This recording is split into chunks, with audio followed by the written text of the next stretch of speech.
격렬했던 싸움이 휩쓸고 지나간 폐허. 팔척귀의 기괴한 형체가 흩어지며 남은 검은 기운이 사그라들고 있었다. 강철은 힘겹게 야광주를 움켜쥐었다. 그의 손에는 비비의 차가운 온기와 팔척귀의 끔찍한 기운이 뒤섞여 느껴졌다. 옆에 선 열이 역시 만신창이었다. 넙덕 할머니와 비비의 희생. 이 모든 비극의 근원인 팔척귀는 사라졌지만 그들의 마음속에는 여전히 무거운 슬픔과 의문이 남아 있었다. 대체 이 모든 악연은 어디서부터 시작된 것일까? 그때였다. 완전히 소멸되지 못한 팔척귀의 검은 자네가 마지막으로 꿈틀거렸다. 끔찍한 악취가 진동하며 폐허 한구석에서 악귀가 된 윤갑이 비틀거리며 나타났다. 그의 얼굴은 창백했고 눈빛은 초점이 없었으며 입가에는 기묘하고 비틀린 웃음이 걸려 있었다. 팔척귀가 그의 몸을 꼭두각시처럼 부리고 있음을 알 수 있었다. 여리는 충격에 숨을 멈췄다. 윤갑나리. 강철 역시 싸늘한 눈으로 악귀 윤갑을 경계했다. 팔척귀놈. 마지막까지 윤갑나리를 이용하려 드는 것인가? 악귀 윤갑의 입이 열렸다. 하지만 그의 목소리는 윤갑의 목소리가 아니었다. 기괴하게 변조된 팔척귀의 조롱이 섞인 소름 끼치는 목소리였다. 비틀린 웃음과 함께 소리쳤다. 끝이라 생각하느냐? 착각 마라, 이무기. 니놈의 천년 절망은 끝나지 않았다. 니놈의 운명을 꺾은 왕가의 아이. 내가 그토록 파멸시키려 했던 바로 그 핏줄, 그 근원이 바로 니놈 곁에 있다. 니놈을 사랑하는 여인의 부모, 왕가의 핏줄을 가진 악귀 윤갑이 여리를 향해 손가락질한다. 그의 얼굴이 순간적으로 팔척귀의 기괴한 표정처럼 일그러지는 듯하다. 그의 눈빛이 팔척귀처럼 번뜩인다. 그의 목소리가 팔척귀처럼 더욱 강렬하게 변하며 내뱉었다. 너의 사랑하는 여리의 어미였다. 충격적인 진실과 함께 강철의 눈앞이 번쩍였다. 억겁의 시간이 압축되어 뇌리를 강타한다. 1000년 전 그날 밤의 기억이 생생하게 되살아난다. 100년 전 강철이 승천하던 그날 밤. 때가 되었다. 천년의 기운이 폭발하고 나는 마침내 하늘로 향했다. 하늘에서 뇌성이 울리고 땅을 가르는 섬광 같은 번개가 번쩍였다. 이무기는 거대한 몸을 일으켜 맹렬하게 밤하늘로 솟구쳤다. 몸의 형태가 변하기 시작했다.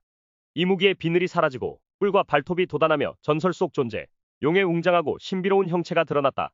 몸 안의 야광주는 태양보다 뜨겁게 타올랐고 그 강력한 빛이 나를 하늘로, 더 높은 하늘로 끌어올렸다. 조금만 더 가면 천년의 꿈이 이루어진다. 나는 용이 되는 것이다. 그때 땅에서 인간의 기운이 느껴졌다. 완벽한 승천의 순간 저 멀리 땅에서 아주 작고 희미한 빛이 느껴졌다. 인간의 기운, 호기심 어린 시선. 그 시선이 광대한 하늘을 가르는 나의 압도적인 존재를 향했다. 인간, 하찮고 보잘것없는 존재. 감히 누가. 나는 신경 쓰지 않았다. 그깟 인간의 시선 따위가 천년의 기운을 막을 수는 없다고. 하지만 그 아이는 나를 보았다. 밤하늘을 올려다보는 아주 작은 인간의 형체. 아직 어린 아이의 모습이다. 맑고 순수한 눈동자가 밤하늘을 뚫고 올라가는 나를 똑바로 정확하게 바라본다. 그 아이에게서 느껴졌던 기운. 고귀하고 범상치 않은 왕가의 핏줄에게서만 느껴지는 특별한 기운. 안 돼 설마. 그 눈이 나를 보았다니. 아이의 눈동자가 클로즈업된다. 그리고 그 눈동자 속에 비친 용이 되어가던 나의 모습이 순식간에 일그러진다. 믿을 수 없는 일이 벌어졌다. 온몸에서 뿜어져 나오던 압도적인 빛과 기운이 거짓말처럼 급격히 사그라든다. 용의 형체가 다시 이무기의 모습으로, 아니 그보다 더 초라한 존재로 처참하게 변한다. 용이 되지 못한 이무기의 거대한 몸이 밤하늘에서 중력에 이끌려 처참하게 땅으로 추락한다. 수천 년의 시간을 조롱하듯 몸이 빠르게 떨어진다. 차가운 땅에 몸이 부딪히는 충격파가 주변을 휩쓸고 절망적인 비명과 함께 심장 속 야광주의 빛이 꺼진다. 천년의 절망이 시작된 순간이었다. 팔척귀의 목소리가 계속 울려 퍼진다. 강철은 회상 속 충격과 현재 눈앞의 진실, 그리고 악귀 윤갑의 얼굴 앞에서 몸을 가누지 못한다. 악귀 윤갑은 소리친다. 그래. 바로 그 눈. 그 아이의 얼굴. 왕가의 고귀한 기운을 품었던 그 아이가. 강철은 고통에 찬 신음과 함께 눈을 떴다. 회상 속 아이의 얼굴. 왕가의 기운을 품었던 그 아이의 모습이 눈앞의 여리의 얼굴과 겹쳐 보였다. 끔찍한 진실이 천년의 원한과 백년의 사랑을 뒤섞어 놓았다. 충격에 휩싸인 강철과 여리. 시간마저 멈춘 듯하다. 악귀 윤갑의 비틀린 웃음소리가 공간에 가득 찬다. 팔척귀의 기운이 그들을 압도한다. 강철은 얼어붙었다. 몸 안의 모든 피가 차갑게 식는 듯했다. 천년 동안 그토록 증오했던 왕가의 아이. 그 아이가 윤갑의 입을 통해 나온 그 끔찍한 진실? 여리의 부모였다니. 자신의 천년 절망이 사랑하는 여리의 가족과 얽혀 있었다니. 억겁 같은 시간 속에서 묻어두었던 증오, 분노, 원망이 한꺼번에 터져 나오려 했다. 하지만 동시에 여리를 향한 깊은 사랑이 그 모든 것을 막아섰다. 감정이 뒤엉켜 심장이 찢어지는 듯했다. 그의 몸 안에서 이무기의 기운이 통제 불능으로 요동쳤다. 윤갑나리, 당신의 몸을 빌려 이런 말을 듣다니. 여리는 그 자리에 주저앉았다. 얼굴이 하얗게 질렸고 몸은 떨렸다.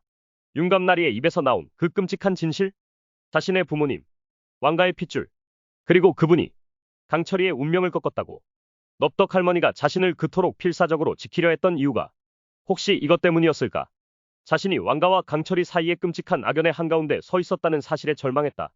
평범하게 살고 싶었던 자신의 바람이 얼마나 부질없었는지 깨달았다. 악귀 윤갑의 몸이 파르르 떨린다. 팔척귀의 조종 속에서도 희미하게 남아 인간 윤갑의 고통과 슬픔이 느껴지는 듯했다. 눈가에 희미한 눈물이 맺히고 표정이 순간적으로 일그러졌다. 하지만 목소리는 다시 팔척귀처럼 변하며 강렬하게 외쳤다. 크하하하. 왕가는 숨겼지. 그 아이의 죄를.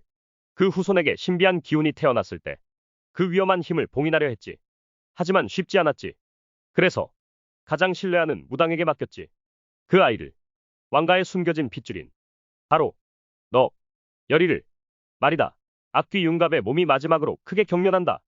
팔척귀의 기운이 악귀 윤갑의 몸에서 빠져나와 다시 팔척귀 본연의 기운으로 돌아간다. 악귀 윤갑은 힘없이 쓰러진다. 팔척귀는 강철과 여리의 고통스러운 모습을 비웃듯 바라본다. 무거운 침묵이 흐른다. 강철과 여리, 충격과 슬픔, 배신감과 애틋함 속에서 서로를 바라본다. 여리의 눈빛은 슬픔으로 가득했다. 자신이 왕족이라는 사실보다 자신의 부모님 때문에 강철이가 그토록 고통받았다는 사실이 더 견디기 힘들었다. 그리고 사랑했던 윤갑나리가 악귀가 되어 그 진실을 전했다는 사실이 그녀의 마음에 씻을 수 없는 상처를 남겼다. 넙덕 할머니의 희생. 할머니는 이 모든 진실을 알고 자신을 지키려 했던 걸까? 침묵만이 흐른다. 두 사람은 거대한 운명의 굴레 앞에서 마주 서 있었다. 천년의 악연, 백년의 저주 어떻게 나아갈 수 있을까? 사랑이 이 지독한 악연을.